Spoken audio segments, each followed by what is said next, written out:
Fala pessoal, sejam muito bem-vindos aqui ao canal. E será que existe fundo imobiliário de renda fixa? Tá? Nesse vídeo de hoje aqui eu vou esclarecer isso de uma vez por todas. Por quê? Fundos imobiliários serão sempre sim renda variável, porém existem vários fundos imobiliários que investem em ativos de renda fixa, tá? Mas pode ficar tranquilo que eu vou explicar isso detalhadamente para vocês hoje.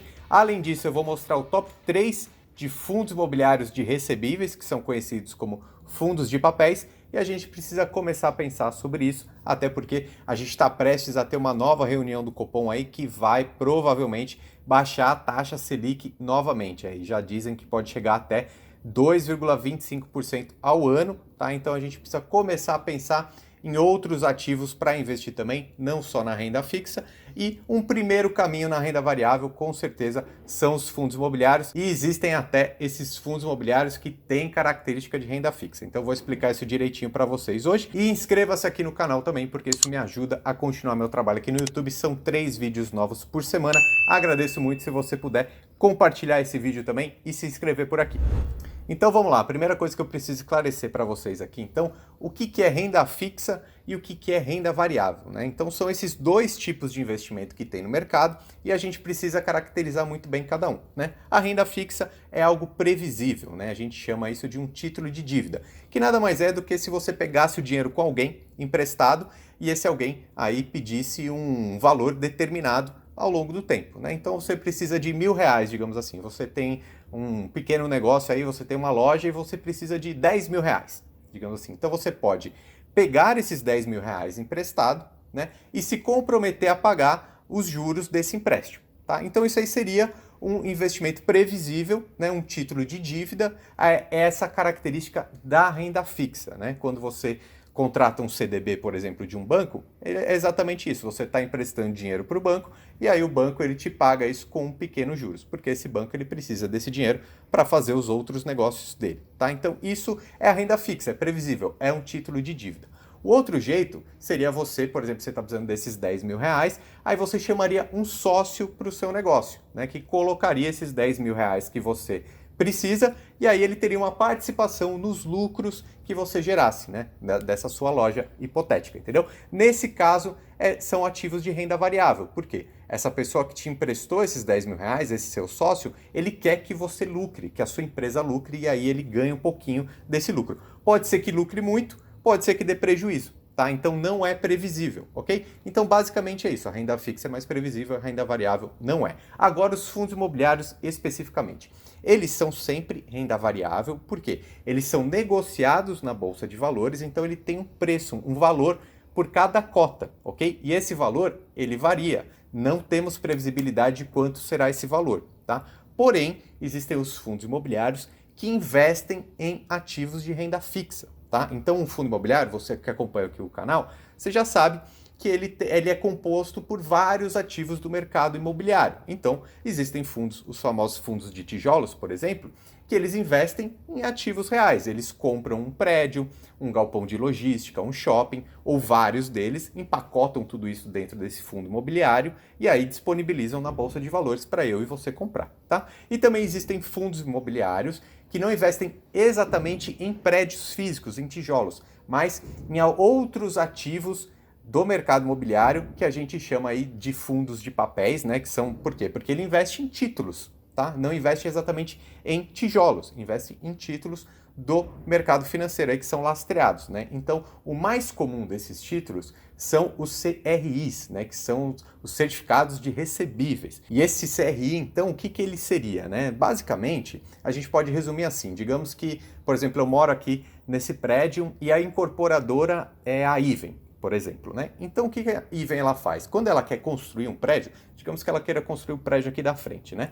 Aí ela coloca a mercado, né? Olha, vou ter 20 apartamentos aqui, vai ter um valor X. Então, essa incorporadora, ela coloca esses imóveis à venda, aí as pessoas físicas vão lá comprar. Então, por exemplo, eu vou comprar um apartamento nesse prédio, e aí, o que a Iven ela precisa? Ela precisa desse dinheiro para colocar esse prédio para funcionar, né? Colocar esse prédio em pé.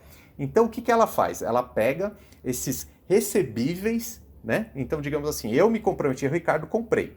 Então, eu tenho um compromisso de pagar. Eu tenho uma dívida aqui com a Even. E a Even tem um recebível, né? Porque eu, no futuro, desde que demore 20 anos, por exemplo, eu vou pagar essa dívida. Então, o que a Even faz? Ela pega essa dívida futura que ela tem a receber, tá? E entra em contato com uma securitizadora, e aí essa empresa, a securitizadora, ela empacota todos esses recebíveis futuros e faz um CRI, né? Que é o CRI. E aí coloca à disposição do mercado para comprar. Então, essa securitizadora aí, ela antecipa esse dinheiro para a Even, para ela construir o prédio, e aí a Even fica devendo para essa securitizadora que fez o CRI, tá? E como que a Even vai pagar? Com o dinheiro que o Ricardo e todos os outros condôminos aí vão pagar ao longo do tempo, tá bom? Então, quando a gente olha um CRI, quem que está devendo?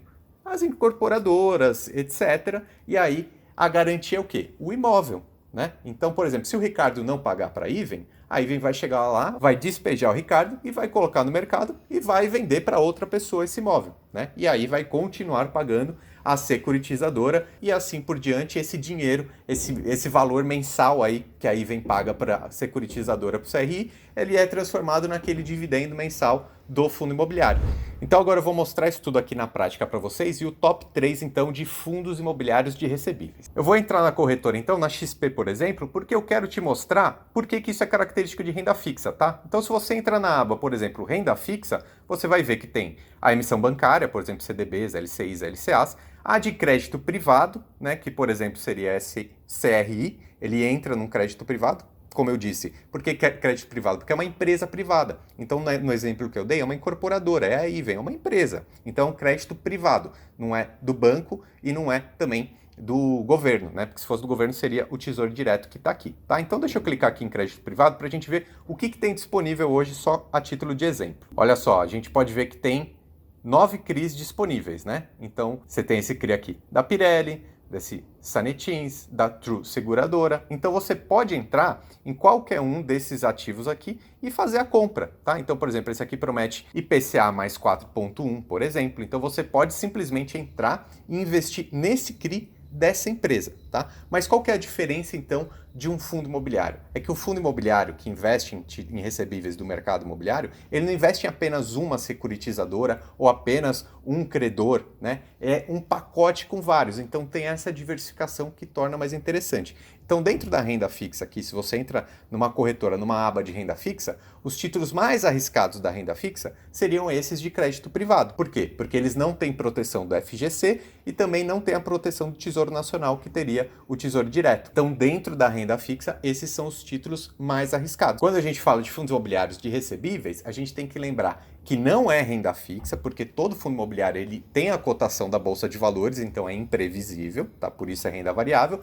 Investe em títulos de renda fixa, sim, só que a gente não pode simplesmente comparar com o Tesouro Direto, por exemplo, que vai pagar aí 2,5% ao ano, mais ou menos. O CRI, um CRI, um título de crédito privado, provavelmente vai pagar muito mais que isso, mas ele tem um risco diferente, tá bom? Agora então vamos para o top 3 dos fundos imobiliários de recebíveis, tá? O primeiro que eu vou falar, o RBRR11, que é o RBR High Grade, tá? A gestora é a RBR, tá? Então esses 3 fundos que eu vou falar aqui para vocês hoje, tá? Eles não são recomendações de investimento, porém eu peguei isso de um analista lá do site da XP Investimentos mesmo, eles têm um site de conteúdo, eu posso até deixar aqui embaixo na descrição para vocês verem, e eles listaram aí esses 3 fundos imobiliários de papéis, e é esses que eu vou falar aqui para você, tá? Então você sempre entra no site da gestora mesmo para ver o fundo. Então esse daqui é o fundo, então a gente pode até ver aqui, por exemplo, a parte institucional. Você vê que essa gestora tem outros fundos, né? O fundo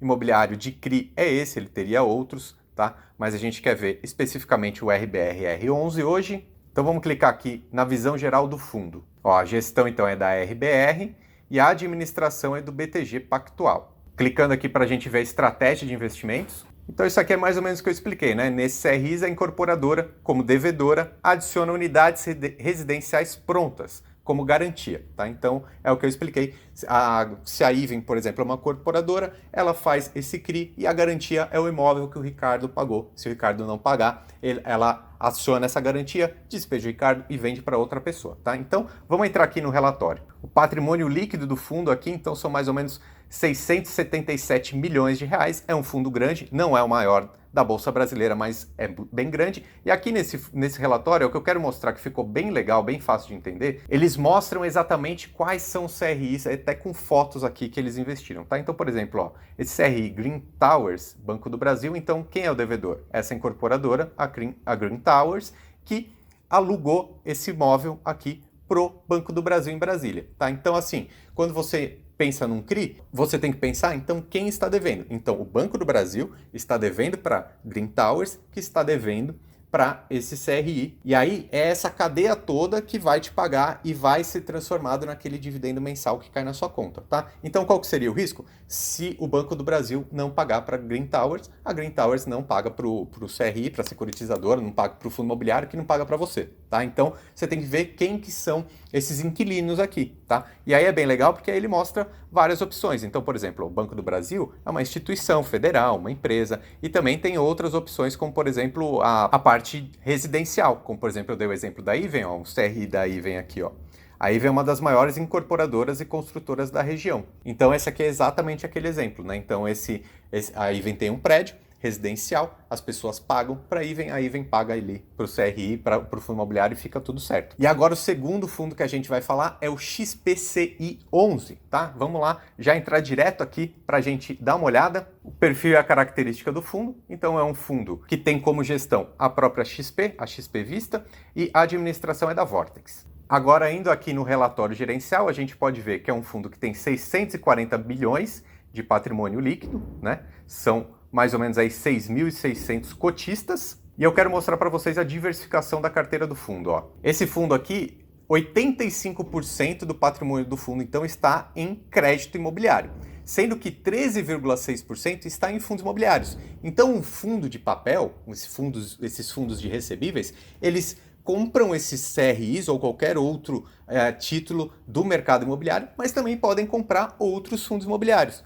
Então, outra coisa importante aqui da diversificação. Então, uma parte está em residencial, né? Em CRIs aí iguais dessa característica que eu dei como exemplo, 32%, 39% crédito corporativo e 27,4% do comercial. Então, ó, só para você ter uma ideia, ó, esse próprio fundo imobiliário ele investe em outros fundos. Então, uma parte está no KNCR 11, uma parte no XPML 11 e etc. E aqui ele mostra quem que são todos esses créditos imobiliários que ele comprou, né? Que essa aqui é a grande diferença da gente olhar apenas um CRI, por exemplo, direto numa corretora. Aqui você compra um pacote e com acesso muito maior do que se você comprasse sozinho, né? Aqui já tem toda a administração e a gestão do fundo para fazer essas análises. E o terceiro fundo da lista, então, é o HGCR11, tá? O fundo de crédito privado da Credit Suisse. Entrando aqui no relatório gerencial, a gente já consegue ver algumas coisas muito interessantes. Esse aqui é o maior fundo desses que eu listei hoje, né? Tem 1,3 bilhão de patrimônio, então é bem relevante.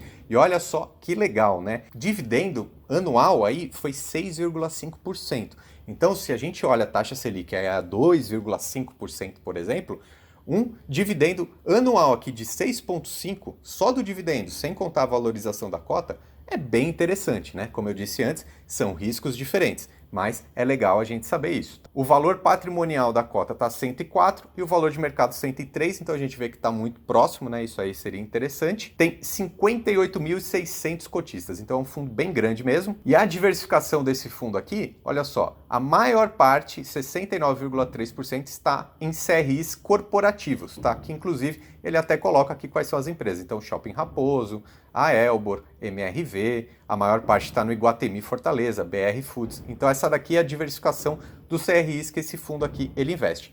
Uma parte também está em fundos imobiliários, uma parte em LCIs, uma parte também em renda fixa. Portanto, esse aqui foi o top 3 dos fundos, lembrando que eu peguei essas informações do site de conteúdo da XP, não são recomendações de compra, mas vale muito a pena entrar, ficar de olho nesses fundos imobiliários e outros. Acho que cada vez mais o fundo imobiliário vai ficando mais interessante com a queda da taxa Selic, tá bom? Inscreva-se aqui no canal, continue compartilhando os nossos vídeos, deixe seus comentários que eu sempre leio todos. Meu nome é Ricardo Natali, seja bem-vindo ao canal Lucro FC.